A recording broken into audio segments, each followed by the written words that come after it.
ഹരേ കൃഷ്ണ. ഗുരുവായൂരപ്പൻ്റെ ഉച്ചപൂജയ്ക്കായുള്ള കളഭാഭിഷേകവും അതോടൊപ്പമുള്ള അലങ്കാരവും ഭക്ത മനസ്സുകളിലെ ഭക്തിയുടെയും ആത്മീയതയുടെയും വലിയ ഒരു അനുഭൂതിയാണ് ഉണർത്തുന്നത്.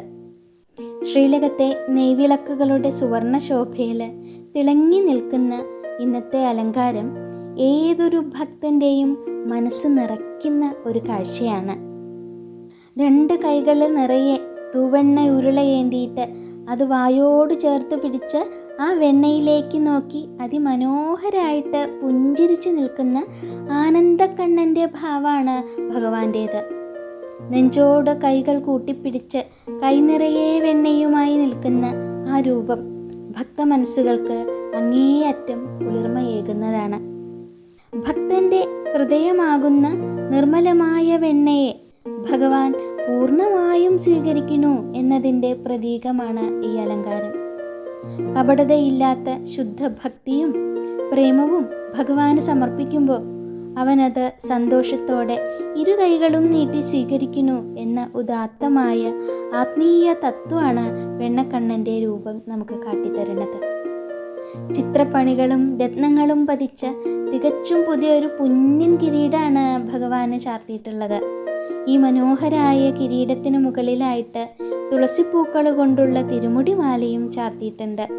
കൂടാതെ തെച്ചി, തുളസി, വെളുത്ത പൂക്കൾ എന്നിവ കെട്ടിയുണ്ടാക്കിയിട്ടുള്ള മനോഹരായുള്ള 6ഓളം ഉണ്ടമാലകളും അണിയിച്ചിട്ടുണ്ട്. പ്രപഞ്ചനാഥനായ ഭഗവാന്റെ പരമാധികാരത്തെയും ഐശ്വര്യത്തെയും തിളങ്ങുന്ന കിരീടം നമുക്ക് കാണിച്ചു തരികയാണ്. എന്നാലോ അതിനു മുകളിൽ ചാർത്തിയിട്ടുള്ള പ്രകൃതിയുടെ കുസുമങ്ങൾ, തുളസി, തെച്ചിയൊക്കെ കാണിക്കുന്നത് ഭഗവാൻ എത്ര വലിയ ഐശ്വര്യത്തെക്കാളും ഭഗവാൻ വിലമതിക്കുന്നത് ഭക്തർ സ്നേഹത്തോടെ സമർപ്പിക്കുന്ന ലളിതമായ പുഷ്പങ്ങളെയാണ് എന്നാണ്.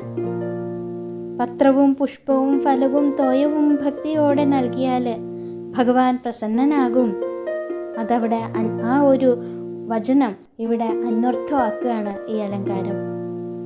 കുഞ്ഞിക്കാലുകളിൽ പൊൻതളകളും ചിലമ്പുകളും ചാർത്തിയിട്ടുണ്ട്. അരയിൽ പട്ടുകോണവും കിങ്ങിണിയും ധരിച്ചിട്ടുണ്ട്. അരയിൽ മനോഹരമായിട്ട് ഓടക്കുഴലിങ്ങനെ തിരികെ വെച്ചിട്ടുണ്ട്. ചെവികളിൽ ചെവിപ്പൂക്കളുണ്ട്. നെറ്റിയിൽ പിന്നെ തോളിൽ ഒക്കെ സ്വർണ്ണഗോപി ചാർത്തിയിരിക്കുന്നു. നെയ്വിളക്കിൻ്റെ പ്രഭയിൽ ഈ സ്വർണ്ണാഭരണങ്ങളും ഭഗവാന്റെ ദിവ്യമായ മന്ദഹാസവും ഒന്നിനൊന്ന് ഇങ്ങനെ തിളങ്ങി നിൽക്കുകയാണ്. ഭഗവാന്റെ തിരുനെറ്റിയിലെയും തോളിലെയും ഒക്കെ ഗോപിക്കുറികൾ ജ്ഞാനത്തിൻ്റെയും ആത്മീയ പ്രകാശത്തിൻ്റെയും പ്രതീകങ്ങളാണ്. നെയ്വിളക്കിൻ്റെ വെളിച്ചത്തിൽ അതൊക്കെ തിളങ്ങുമ്പോൾ നമ്മുടെ ഉള്ളിലെ അജ്ഞാന അന്ധകാരം നീങ്ങിയിട്ട് ആത്മീയ ജ്ഞാനം ഉണരണം എന്നുള്ള സന്ദേശമാണ് അത് നൽകുന്നത്. അരയിലെ ഓടക്കുഴൽ പ്രപഞ്ചത്തിൻ്റെ നാദബ്രഹ്മത്തെയും അനാഹതധ്വനിയെയുമാണ് പ്രതിനിധീകരിക്കുന്നത്. ശ്രീലകത്തെ നെയ്വിളക്കിൻ്റെ ശോഭയിൽ വെണ്ണക്കണ്ണനായി ഇങ്ങനെ നിൽക്കണ കണ്ണൻ്റെ ആ ആനന്ദരൂപം, ആനന്ദക്കണ്ണനായി നിൽക്കുന്ന രൂപം മനസ്സിൽ ധ്യാനിച്ച് ജന്മാന്തര ദുരിതങ്ങളൊക്കെ നീങ്ങാനായിട്ട് നമുക്ക് പ്രാർത്ഥിക്കാം. സർവവും ആ കാൽക്കൽ സമർപ്പിച്ച് നമുക്ക് നാരായണ നാമം ജപിക്കാം. നാരായണ നാരായണ നാരായണ കൃഷ്ണ ഗുരുവായൂരപ്പ.